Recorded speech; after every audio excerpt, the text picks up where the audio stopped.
অন্যান্য বছরের মতো এবার কোরবানির ঈদেও নাটোরের চামড়ার বাজারে সেই পুরনো সমস্যা। এবারও তার ব্যতিক্রম নয়। ব্যবসায়ীরা বলছেন, সরকারের দেয়া লবণ ব্যবহার না করে কাঁচা চামড়া নিয়ে আসছেন মাদ্রাসা কর্তৃপক্ষ, ফলে দাম পাচ্ছেন না মৌসুমী ব্যবসায়ীরা।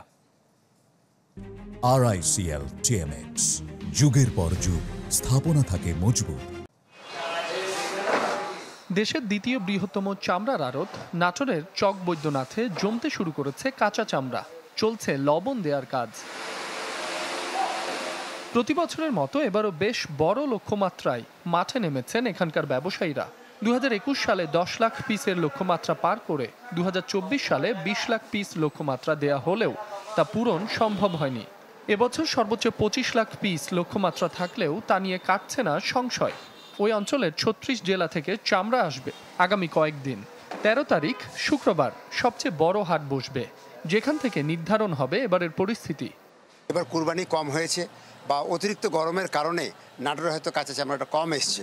আশা করছি হয়তো সামনে হাটের দিকে 30-35টা জেলা থেকে সব মালগুলো যখন নাটোরে আসবে, তখন আমরা হয়তো বুঝতে পারবো যে কী পরিমাণে চামড়া আমদানি হলো। যদি এই সরকার শুধু ওয়েট ব্লু চামড়াটা এক্সপোর্ট করার পূর্ণাঙ্গ একটা সুবিধা দেয়, তবে এই ব্যবসাটা যদি ঠিক আসে।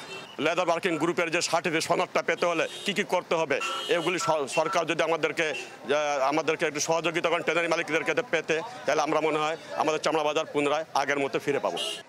গেল মৌসুমের মতো এবারও নাটোরে বড় গরুর চামড়া বিক্রি হয়েছে 600 থেকে 1000 টাকায়, আর ছোট চামড়া 200 থেকে 500 টাকায়।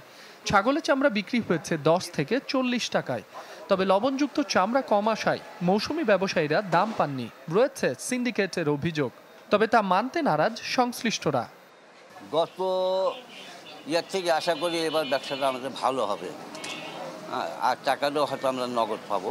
বিসি কর্তৃক চামড়া ট্যানারি মালিকদের সাথে 3 ধরনের লবণের স্যাম্পল দেওয়া হয়েছে। ওনারা যে স্যাম্পলকে উপযুক্ত মনে করছেন, আমরা সেই লবণই সারা দেশে বিপণন করেছি। আমরা সিন্ডিকেট ডেফিনেটলি দেখেছি। শুধুমাত্র নাটোরে এবছর 7 লাখ পিস গরু মহিষের চামড়া ও 20 লাখ পিস ছাগলের চামড়া সংগ্রহের লক্ষ্যমাত্রা নির্ধারণ করা হয়েছে। Desk report, channel 24।